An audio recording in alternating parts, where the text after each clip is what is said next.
Welcome back to another episode here on GEMS podcast. I am your host, Genesis Amaris Kemp, and with me today is Louise McMilan. And here's a bit about Louise. She's an inspirational speaker on her personal experience of mental health and breast cancer. By her own admission, Louise has lived with limiting self belief and lack of self confidence for most of her life. She really understands the anxieties that arise and stop you from doing what you really want, whether this is your professional or personal life. It took Louise to be diagnosed with breast cancer in 2017 to help her change how she viewed herself.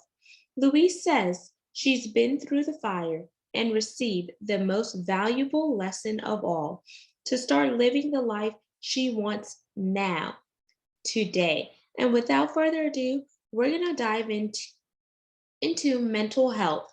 We're going to talk about anxiety, depression, as well as weave in her breast cancer journey. And without further ado, welcome Louise McMilan to GEMS Podcast. Hello, how are you? I am doing well, Louise, and thank you so much for being here on the platform. As you know, we are in Women's History Month, so I am looking forward to spotlighting a woman that is really owning her truth and being a trailblazer to help other women. So let's really unpack, what did depression look like for you and how did you get out of that dark season in your life? Because let's be honest, some people never make it out of that depressive state. And it's really sad because they feel like they don't have a support system. They don't know who to turn to as in a trusted source or etc. And then plus there's negative stigmas around, mental health as a whole. So they may not want to tell somebody that they're dealing with mental health. Absolutely, everything you just said is absolutely true. I mean, for myself, when I used to have depression, I never wanted to tell anybody. If I did, it felt like I was a failure. It felt like it was held against me. And in, very much in the workplace, and knowing who I could talk to. And it wasn't just knowing who I could talk to, but also knowing who I could trust with that information, because sometimes you would feel like you could trust someone and it was held against me. It's very important that we kind of always know who the right people are that we can talk to, but also that person knows what to say and what not to say and how to support those people going through. So very, very important. So for me, my depression, sometimes it used to hit me when I didn't used to realize. I would have weeks at work where all of a sudden everything's fell on top of me. Perhaps I've been a bit burnt out. Maybe I was just not feeling great. My anxieties had risen.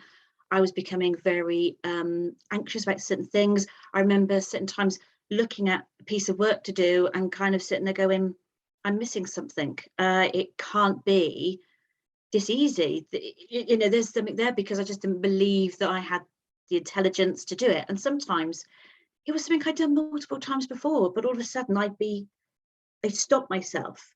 And I'd find that if I wasn't wary, if I didn't kind of, what I would say, catch it at the time and know that's what was happening, it would spiral and I would spiral into depression. And that would be coming home from work and going straight to bed.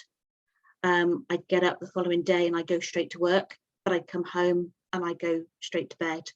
I would withdraw from social activities with my friends. I somehow managed to keep myself busy in my own little world that I was going to do. But I was very much not living. I was going through the motions. I didn't take time off work, but I knew that it affected my work. So I suppose you could kind of call it presenteeism. In fact, I was present at work, but it was having an effect. Very emotional, eating unhealthily.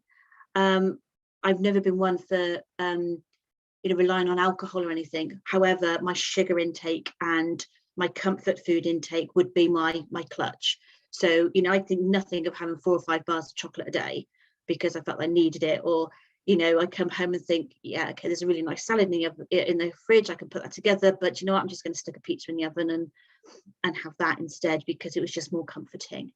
And I'd find that after a while, I might find that it eased and I would slowly come back out.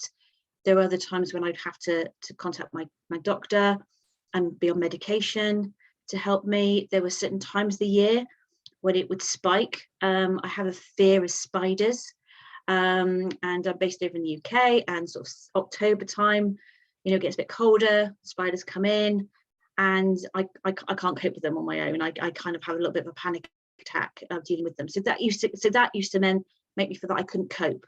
And so that it always kind of used to spiral. I might have go through a couple of years where I was fine, maybe not so bad, maybe sort of experiences here and there, but then there are other times when it would hit me quite hard, and with withdrawal. You said a lot there, and it's so real and so present. So we talked about a fear of spiders because that can add to anxiety. We talked about being present, but not really in the zone. You're there physically, but your mind may be somewhere else. Then we talked about emotional eating, because that's what some people do in a depressive state. You eat foods that are comforting because you're going through the emotions of life, and you are also staying busy just to be busy. But is that busyness really productive and conducive to your lifestyle, or is it just so you could pass the time? And then we talked about just being at work and not just knowing who to go to or who to talk to. That could be heart-wrenching. But one thing you mentioned is withdrawals, and that's a sign that family members and friends should be keen up, because if they know that you behave a certain way and they start to see that you're shifting your lifestyle and you're shifting the way that you interact, that should be a red flag to say, Louise, is there something going on with you? Do you feel that if your friends would have came to you in that manner, you would have opened up with them and told them what was going on? That's a really good point, because there were times when I was withdrawal, I would say yes to the girls. I was going to go out on a Friday or Saturday night, but come Thursday, because I've been in such a panic all week, I've kind of got nothing to wear, I'm not interesting enough, not funny enough or whatever, so I'd cancel. So then it made it easier. But actually on the night they were out, I was then in tears because I wasn't with them. And you kind of think sometimes, had one of those friends come to me and said, Louise, is there something wrong? You keep cancelling on us. Perhaps I would have been able to open up. And I wonder sometimes, because in your friends who you can open up about certain things, your kind of friendship groups, the ones that will listen without judgment and can empathize and understand. And your kind of friends that will kind of go, I don't know what you're on about for, don't be so silly, dismissive. And yes, in your own mind, sometimes you are being silly, but when you're in it, it's not what you want to hear. Do you know what I mean? You just want someone just to listen and to understand. So there are times when I do think, looking back, that it would have been great if friends had actually said something to me. And I remember I did have a work colleague once who mentioned it to our boss, that she was worried about me because she'd seen me withdrawn. And that was great that she did that, but it didn't, the support network wasn't there going forward, apart from that one individual, because she could see it. And I'm always very grateful for that person for raising it, to say, look, I think there's something wrong here, something not right. So And I'm glad that your coworker spoke up, because if you see something, you should say something. Just even if you don't feel comfortable going to that individual, you let somebody know who is in a position where they could get them help, because there are different healthcare providers where they do spend a portion on mental health, and you could get the support that you need from a paid professional. And then with your friends, how she asked you if you were okay, then that also lets down a barrier with you, because sometimes you have a wall up because you don't want to be judged. You don't want them to see, oh, maybe they're going to view me in this light or whatever. But it's so important that we have these courageous conversations as well as difficult conversations, because if not, then we aren't helping ourselves internally or externally. So I want to dive a little bit deeper with you, Louise. What do you feel led to your depression? What were some of the root causes? May it have been childhood trauma, a relationship not working out, dealing with breast cancer? That could have been an additional layer on top of your anxiety and depression. Did you ever get to the root cause to figure that out, because now you are healed and you're whole, because you are outside of that darkness in your light, being able to help other people now that you have walked through that valley. Yes, I think I don't think there's ever one thing. I know that I remember talking to my mum about seasonal affective disorder. So, in those winter months, without getting that vitamin D, even as a child, I'd sort of hibernate, so to speak. So my sisters might be outside with our neighbours in our little cul-de-sac playing, and it was like, where's Louise? Or she's in reading. So I know there's a seasonal affective disorder, and that's probably counteracted even more with the fact of the spiders, if that makes sense. I think that kind of exacerbated that kind of thing as I moved out of home and there was nobody else to deal with the spiders for me. I think burnout, very much so with work, that very much about working long hours, not looking after yourself anyway, impacts on that. And I would say probably a couple of relationships where I was cheated on, where mentally abused in some respects, which you don't see at the time. That kind of thing kind of hangers on, and there's times I think when you maybe are burnt out, there's a lot of things going on and you can't help but go into that dark place where you let that negative inner voice, I call mine Cretatina, I got a name for it, where she talks so much louder in your head and you can't help but that's what you hear.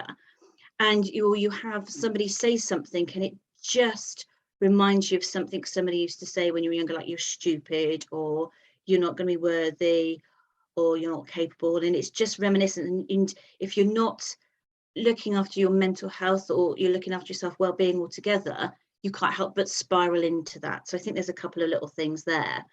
But for me, for the breast cancer, that to me was a whole different game. I wasn't anxious about having breast cancer, and I wasn't depressed from the breast cancer. In fact, it had the alternative. It kind of helped me look at myself a lot differently and a lot better. So actually that was, to me, I'm kind of glad I had breast cancer, because for me, I think it saved me. It literally saved me. Wow. Okay. So we hear two polarized views from the mental health, you dealing with anxiety and depression, and then from the also another mental aspect, but one that's affecting your physical body, which is the breast cancer. So you had various parts that were contributing to that depression or whatnot. And whenever certain things will happen, they will come up as triggers. But then once you learned how to deal with those triggers, I think that it helped you get over that hump and hurdle. And sometimes it takes a while for us to realize that those external factors don't matter so much if we take time to pause, slow down, meditate, practice mindfulness, and really look within. Then we could see how we are truly acquiring our self-worth, and we are coming into who we want to be and not what the external factors are saying. And I love how you named your negative ego. Is it cantina or cortina? Cretatina. So it's like cretin, which means stupid. I've just put a Tina on the end just to sort of brighten it up a little bit, and also make it a little bit like a female name for version of it, really. So yeah. I like how you named that, because we did that in a program that I'm a part of, naming your negative ego as well as your positive ego.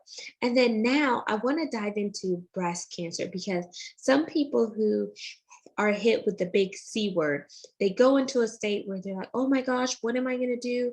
And they see it as a death sentence, but don't see it as a death sentence. See it as a lifeline, because what the doctors say is not the final say. But if you take time to set aside holistic practices and really work on, okay, seeing this as a new challenge, but that you're going to get over the hurdle, looking out forward versus looking at the past and behind, then you too can rise above it. Because now here you are, a breast cancer survivor, a thriver, and now an advocate. So let's walk through that.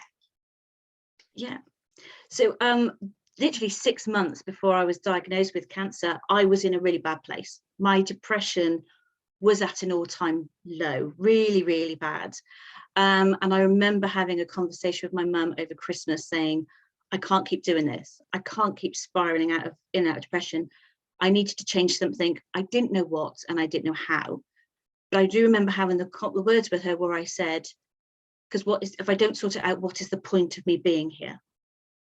And it was a real me kind of, my mum didn't pick up on it as a negative thing. She was just trying to think about, I was talking about my career more so. So when I was diagnosed, I had this kind of thing of, I don't want to die, I don't want to go yet. And so there was just this real thing about me wanting to live. And I think one of the things I noticed quite early on is that people stopped the comments, stopped the negative kind of nitpicking that people think that they do, whether it's family or friends, those kind of things. And I'd also had I had a lumpectomy, and then I found out that I had to have chemo. And after I had my first chemo, I had a stomach ache, and I just thought it was the side effects of chemo, but it wasn't. It was actually appendicitis, borderline peritonitis. And I was admitted to hospital. I had to have major emergency surgery because it was now in an abscess. It was all stuck to my bowel and my colon. So I'm now in intensive care, hair's falling out. And I'm just like, wow. And what I learned was how my body repaired itself. All of a sudden I could see my scar repairing itself. And yes, I was going through chemo, and I could see my body having all these drugs and everything. And I was realizing that I was bold and people weren't making comments whilst I was going through all this. And I was like, well, if I can be bold and ill, not going through something, then I can have hair and being ill through my mental health, and you cannot make comments. So it was a real thing for me then to be, right, this is who I am. And I think going through that, I found that inner strength just to be me. And I was allowed, it felt like I was allowed to be me. And I just felt that actually then that's what's going to continue. And if my body can repair itself, then what can my brain do with me managing it in the right way? And so it's very much about me taking that time out if I need to. I found the power of just sitting down and not doing anything, which really sounds like you're wasting time, but actually our body sometimes tells us that's what we need to do. And I used to think when my mental health, if I sat down and did nothing, that was just a waste of time. But actually I'm realizing that actually your body sometimes is telling you need to sit down and do something. It just needs to repair itself. And there's tools I now use because of that to repair my mental health. But my breast cancer doesn't go. I'm in remission and I have been for coming up to 4 years. But I've had multiple times when I've had to go back to the hospital. I've had early mammograms. I've had biopsies again. I've had MRIs because there's been a concern, and thankfully it's all clear. But it's just a reminder that never goes away. So for me, I always say the breast cancer was the biggest wake-up call. I was grateful the time I only had that to worry about. After my appendicitis, I took a career break from work. And I think that helped in that recovery because I didn't have to worry about, got to do my work, I've got to do my job on top of this. I think because I took that time out, I really repaired me by having that time and not to worry. Yeah, the power of stillness is amazing. Stillness, as well as giving your body the necessary rest that it needs, because sometimes you don't realize how much pressure is being put on your body from what you're dealing with internally as well as externally. But prior to your diagnosis of breast cancer, what was it hereditary? Was there anyone else in your family that had breast cancer, or do you think that your breast cancer came about you going through that mental health challenge? Because people fail to realize whenever you go through mental health challenges, that can cause your body to break down and get sick. You're absolutely right. Yeah, it can do. There's no history of breast cancer at all in my family. There are other cancers on my father's side, but not breast cancer. And I think I am the youngest person in our family ever to be diagnosed with cancer. Normally, everybody else has been over 50, like my dad and his parents and his sister. So for me, at the time, I was 44. I do believe that it had something to do with lifestyle and mental health and the stress. It was hormone estrogen was my cancer diagnosis. And I think it's important for me to say, if you don't mind, that I didn't find a lump, and neither did my GP, and neither did my consultant. And I always think this thing about, if you know something's not quite right, to go and get it checked out. So I had a discharge from my left breast on the pajama tops that I wore to bed. So I got it checked out. It happened a couple of times. I thought, well, that doesn't feel right. Let me go and get it checked out. Saw the GP. She thought there was nothing untoward, referred me to the hospital. Saw my consultant, examined me, thought there was nothing untoward, referred me for some tests. I had a mammogram and then an ultrasound where they did a biopsy, and they found cancer in my right breast. So it was my left one I had a concern with, but it was my right that had the cancer, and it was quite aggressive when they opened it up. So I do believe there is something down there about stress and lifestyle, maybe with unhealthy eating. I mean, I've been a vegetarian for many years, probably at the time about 25 years. So I don't think there's anything to do with that kind of thing, but I do think it was about my lifestyle, definitely. And thanks for highlighting that, because I really want to educate the listeners as well as the viewers to be mindful of your stress factors, whether it's stress in your marriage, stress at work, stress with your children, or external stressors, because all of those can be a factor into your mental health if you lose sight of your focus and your clarity, or if you start spiraling down, meaning you're not engaging in the same activities, you're binge eating, you're binge watching TV, and you're doing things that are outside of your character. That could be an inclination that your body is going through stressors. And then those stressors could turn into illnesses. And if you don't catch those illnesses sooner rather than later, you're going to be lying up in a hospital on a bed wondering, where did I go wrong?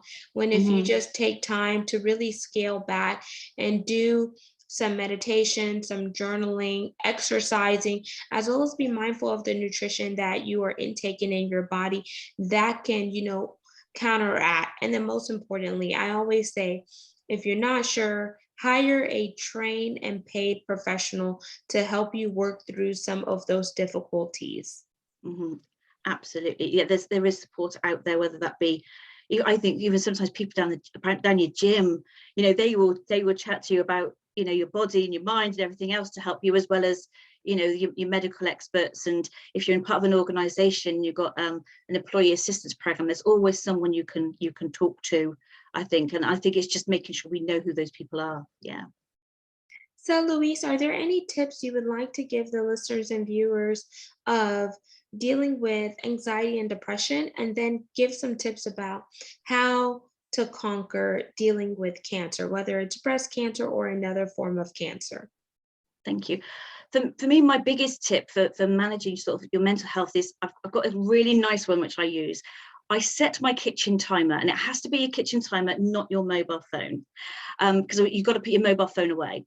And if I'm really feeling a bit anxious and I'm at home and I can feel this, it's like a nervous energy, I set my kitchen timer for an hour. And in that hour, I may lie asleep on the settee, I may read a book, I may put some on TV, I might get my knitting out. But if I need to, I will make myself cry. And I will make myself cry and have a good old sob. Really sob, get it out. But once that timer has gone off, I've got to get up, obviously, to go and turn it off, but also it's my signal to say, right, I've got to move on. And I might put some music on, I might dance around the house. I may decide to phone a friend or my parents. If I've been crying a lot, I won't phone my mum, because she'll tell. She can tell on the phone. I jump in the car sometimes and I will go for a drive, and I try and go out into the countryside and I put that music on loud and I sing along, because I've got some music in, like a CD in the car, which I can put on that I'm going to sing to my voice. Also, I might even just scream, and I, again, go out into the countryside. Don't do it while you're driving along the road. Someone might think what's going on. But I just think it's about getting that energy, that different energy in your body. But it is very much about an hour max on that timer, and then move on. So it's knowing how you're feeling, of how you're going to move on after that. Because I do think that helps. It's trying to break that cycle. And it's also that whole thing about being self-care, just looking after yourself and not judging yourself. If you don't want to do something, that's fine. It's okay to say no. Find what nourishes you and not depletes you.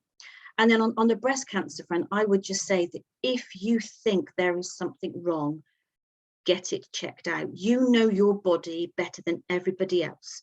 You are different to your siblings, everybody else. You know your own body. And I keep saying to people, just get it checked out. If you're not happy with the response and you still think, that still doesn't feel right, then go and speak to somebody else to get it checked out, and take it, as you're going through cancer, whatever. Yes, it is shocking. Yes, it is absolutely, it's hard to describe sometimes. It's just soul destroying, because we hear these horrible stories of people, but also we hear some really good stories. So it's understanding who's there around to support you. And there are lots of good groups you can find where cancer supporters, whether that's in the UK, if you're listening, or in America, or wherever you are in the world that are listening, there are some really great groups that have been set up, not by charities, but also by people that are there to listen.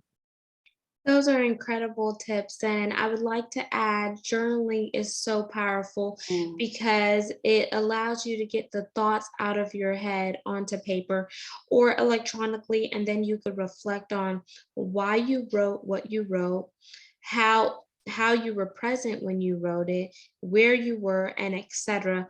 And then you start to mind map. Another thing, I like how you talked about dancing and screaming and etc., because those are releasing the positive endorphins. And when you release positive endorphins, happiness takes over. Another thing too is doing an exercise class, because your health is equivalent to your wealth. If you have wealth but you don't have quality health, how are you really going to enjoy the fruits of your labor? So keep that in mind. And if you're not a gym fanatic, do an activity that you love, whether it's dancing, swimming, walking, running, jogging, cycling, or whatever. Make sure that it's fun. And when you are in that fun place, you're not going to be thinking about some of the dark gray areas. Also, find a tribe that supports you when you're on the low part, as well as when you are rising to the mountaintop. Those group of people should be able to call you out on your junk, but also lift you when you're in that dark season. Yeah.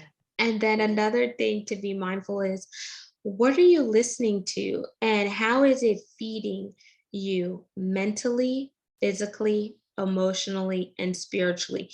If it's not edifying or adding value to you, then don't do it, because we all have 24 hours of the day and we don't want to spend time doing useless activities that are not helping us personally or professionally. So be mindful of the actions that you take today, because they are going to help curate a better future.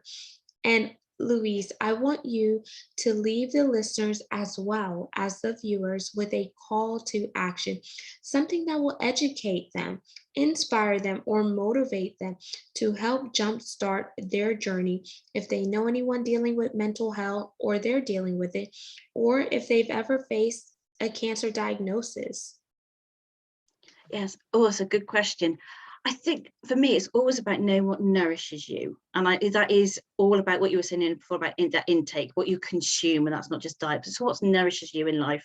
And I think finding people and saying to people and asking them if they're going through something, what is it that nourishes you in life? What is it you enjoy? And then understanding what it is that depletes you, and then making sure that you're doing more of the nourishment rather than depleting. I think that is the kind of thing I would probably leave people with. Amazing. And how can the listeners and viewers connect with you? What's your website and where do you hang out on social media? Okay, so my website is www.louisemcmillan.co.uk. Just in case if you haven't seen my name written down there, the Macmillan is spelled very strange. So if you think of AC Milan, if you're a football, Italian football, just change the A to an M. That's the way I kind of mind people how to spell it. I'm on Instagram as Louise McMilan. I'm on LinkedIn, and I'm also on Facebook. If you want to connect, I've got a page on there which I'm trying to revitalize. So you can find me on most social medias.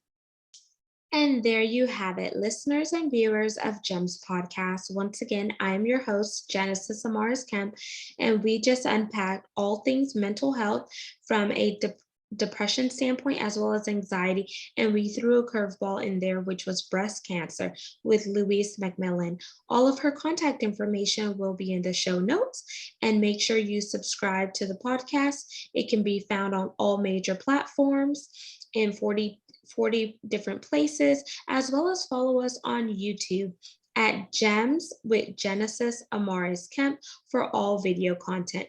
Remember, take time to love on yourself, do your due diligence, journal, meditate, and come into your true self and be authentically you because the world needs you to show up, illuminate your glow, and knock out all of the darkness. Until we chat next time, peace, love, and lots of blessings. Have yourself an amazing day.